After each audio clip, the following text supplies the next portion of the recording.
Rais wa Urusi Vladimir Putin anasema ana maswali mazito kuhusu mpango wa Marekani wa kusitisha mapigano kwa siku 30, makubaliano yaliofikiwa kati ya Marekani na Ukraine, ila Urusi iko tayari kujadili mpango huo na rais wa Marekani Donald Trump.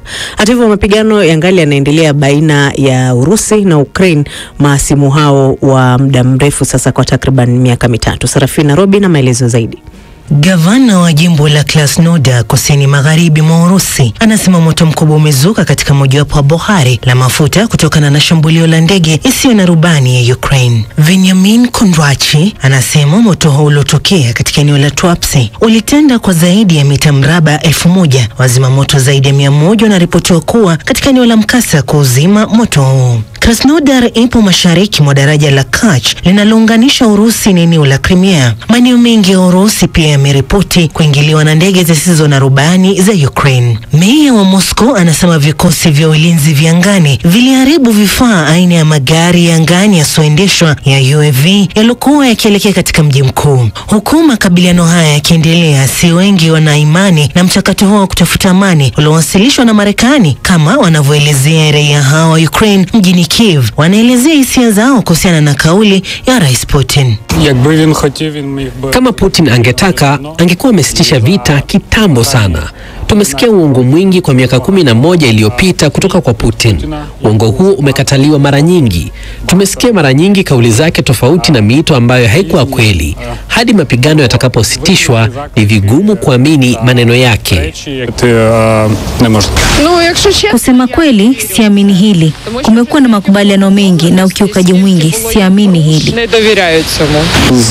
Ni vigumu kusema, ila kusitishwa kwa mapigano kutakuwa vyema kwa maoni yangu, kwa sababu kama kuna kusitishwa kwa mapigano, watu wataacha kufa. Nadhani itakuwa maendeleo mazuri.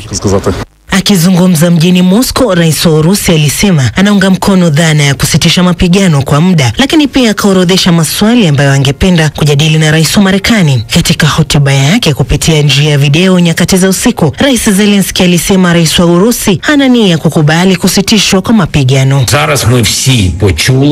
Ikiwa kwa sasa tumesikia kutoka Urusi maneno ya Putin ya kutabirika kwa urahisi na yenye nia tofauti kwa mujibu wa dhana ya kusitisha mapigano, ukweli anajiandaa kukataa. Putin kwa kweli anaogopa kumwambia Rais Trump moja kwa moja kwamba anataka kuendelea na vita, kuwa anataka kuwaua raia wa Ukraine. Na ndio maana tupo hapa mjini Moscow, wanalizunguka swala la kusitisha vita na mikakati ya kuwa hakuna kitakachofaulu ama kuwa hata faulu kwa muda mrefu.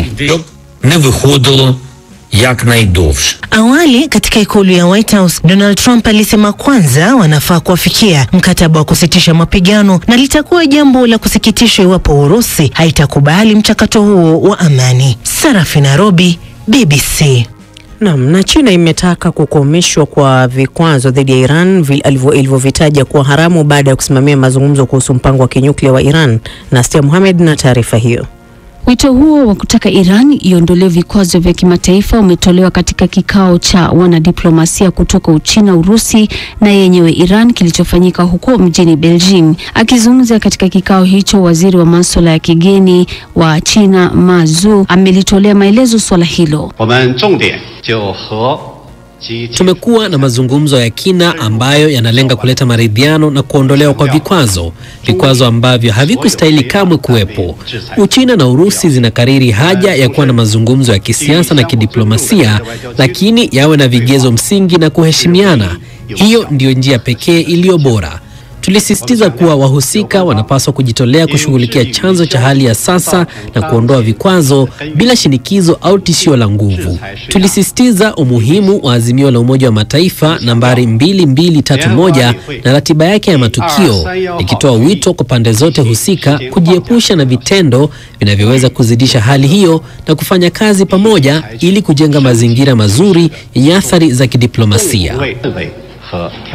Siku ya Alhamis, Marekani ilitangaza kuwekea Iran vikwazo zaidi vilivyolenga waziri wa mafuta, siku chache baada ya Tehran kukataa mwito wa Rais Trump wa kurudi kwenye mazungumzo kuhusu mradi wake wa kinyuklia. Katika awamu ya kwanza ya utawala wa Trump, ulisitisha majadiliano ambayo yalikuwa yakiendelea. Lakini katika awamu hii ya pili, Trump amekuwa akishinikiza kuendelezwa kwa majadiliano hayo, la si hivyo miradi hiyo inaweza kushambuliwa. Iran imejibu kuwa haiwezi kushurutishwa kuingia kwenye majadiliano majadiliano huku ukipewa vitisho. Sasa Uchina na Urusi ambao wamekuwa na uhusiano mzuri na Iran zimesema watashirikiana kujadili kivyao suala hilo na kutafuta suluhu la kudumu. Mataifa hayo matatu wamekuwa na uhusiano wa kusuasua na Marekani ambayo imewahi kuwawekea vikwazo vya kiuchumi kwa namna moja au nyingine.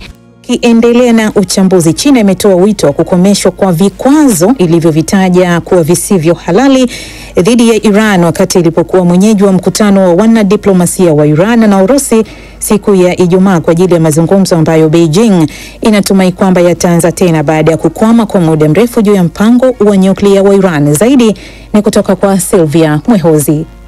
Marekani ilijiondoa katika makubaliano ya kihistoria mwaka 2015 ambayo yalifanikisha kuzuia maendeleo ya mpango wa nyuklia wa Irani kwa msamaha wa vikwazo wakati wa muhula wa kwanza wa Rais Donald Trump. Rais Trump ametoa wito wa kufanyika kwa makubaliano mapya ya nyuklia na Iran tangu arejea ikulu ya White House, lakini Tehran imesema hakuna uwezekano wa kufikiwa makubaliano yoyote ikiwa bado inaendelea kuadhibiwa na vikwazo. Juhudi za kufikiwa makubaliano mapya zilipewa dharura mpya mwezi uliopita wakati shirika la Umoja wa Mataifa la kuratibu masuala ya nyuklia IAEA liliposema Iran imeongeza kwa kiasi kikubwa hifadhi yake ya madini ya urani yaliyorutubishwa.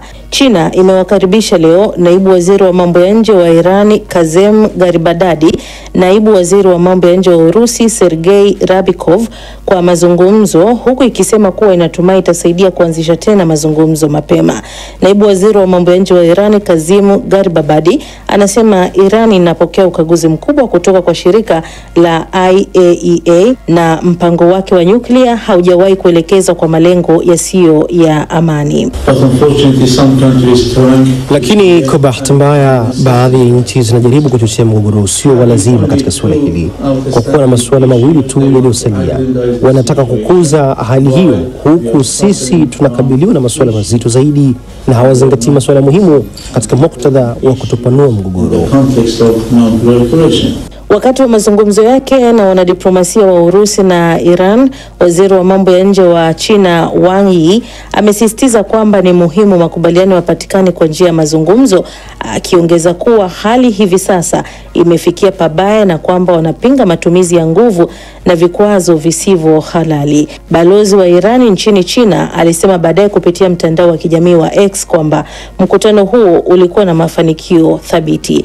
Msemaji wa ikulu ya Urusi Kremlin Dmitry Peskov alisema siku ya Ijumaa kwamba kuna ulazima wa kuendeleza juhudi za kidiplomasia juu ya mpango wa nyuklia wa Iran na kulaani vikwazo haramu dhidi ya Tehran.